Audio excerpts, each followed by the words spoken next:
Hello, are you রিসেলি? Oh shit, আমি তো ভুলেই গেছিলাম গ্রামের অশিক্ষিত মানুষের কাছে আমি ইংলিশে অ্যাড্রেস জিগাইতাছি। কোনো সমস্যা নাই, আমি বাংলাতেই বলতাছি। এই নাদিয়া ফার্মেসিটা আটারকল কোন জায়গায় আছে তুমি কি বলে দিতে পারবা? বুঝলাম না, তোমার বাবা কি তোমার বাংলাও শিখায় নাই? আমি তো বাংলা কথাই বলতেছি। ঠিক আছে, কোনো সমস্যা নাই।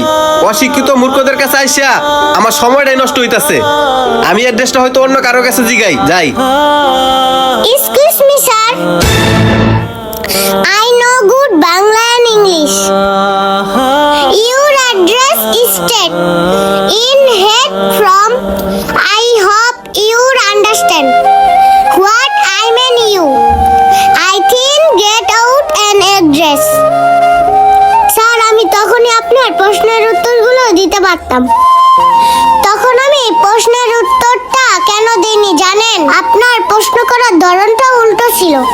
কিন্তু স্যার, আপনি আমাকে ভালোভাবে প্রশ্ন করতে পারেননি, কারণ আপনারা তো এটাই ভাবেন গরিব মানুষরা সব অশিক্ষিত হয়। স্যার, এটা একদমই না। আমার বাবা আমাকে যুদ্ধ করার মতো তৈরি করছে, যেন আপনাদের মতো কিছু মানুষকে জবাব দিতে পারি। স্যার, এখন মনে হয় আপনি আপনার সব প্রশ্নের উত্তর পেয়ে গেছেন। ও মাই গড, তুমি ছোট থেকে আমি তোমাকে কোনো সম্মানই করি না। তুমি যে এত সুন্দর করে ইংলিশে কথা বলতে পারো, এটা তো আমি বিশ্বাসই করতে পারছি না। হ্যাঁ স্যার, আপনি ভাববেন নেই বা কেন? আপনারা তো একটা জিনিসই ভাবেন যে আমাদের মতো গরিবরা সবাই অশিক্ষিতই হয়। শোনেন স্যার, আপনাকে বলি কি, আপনার এই চিন্তা ভাবনা বাদ দেন।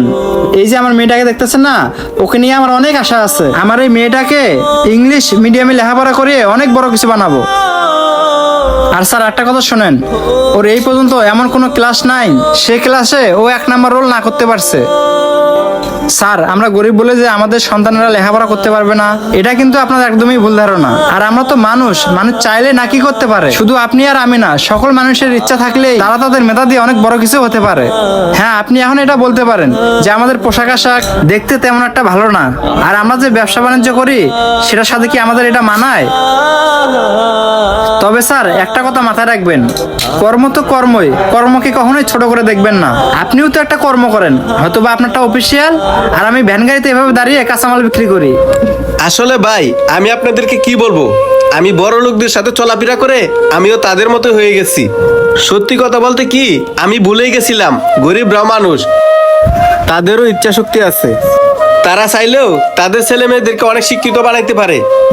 যেমন আপনার মাইয়াকে আপনি শিক্ষিত বানায় প্রমাণ করে দিলেন। গরিবরাও চাইলেও তাদের সন্তানকে পড়াশোনা করে ভালো শিক্ষিত বানাইতে পারে। জি স্যার, আপনি ঠিকই বলেছেন।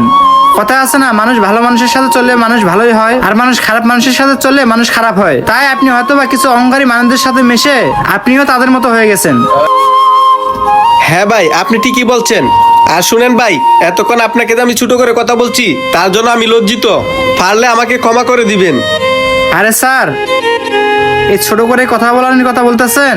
এই রাস্তাঘাটে সবজি বিক্রি করি, এখানে আপনাদের মতো অনেক মানুষই এসে আমাদেরকে কত রকমের কথাই বলে। সমস্যা নেই স্যার, আপনি যে কথাগুলো বলছেন সে কথা আমার গায়ে লাগেনি। আর তার চেয়ে সবচেয়ে বড় খুশি হলাম স্যার, আপনি যে আপনার ভুলটা বুঝতে পারছেন। আশা করি স্যার আর কখনো কারোর সাথে এরকম ব্যবহার করবেন না, সবার সাথে ভালোভাবে ব্যবহার করবেন। ঠিক আছে ভাই, আমি আপনাদের সাথে যে খারাপ ব্যবহারটা করছি এই ব্যবহারটা অন্য কারোর সাথে আমি আর কখনোই করব না। আপনারা তাহলে ভালো থাকবেন, আমি এখন যাই।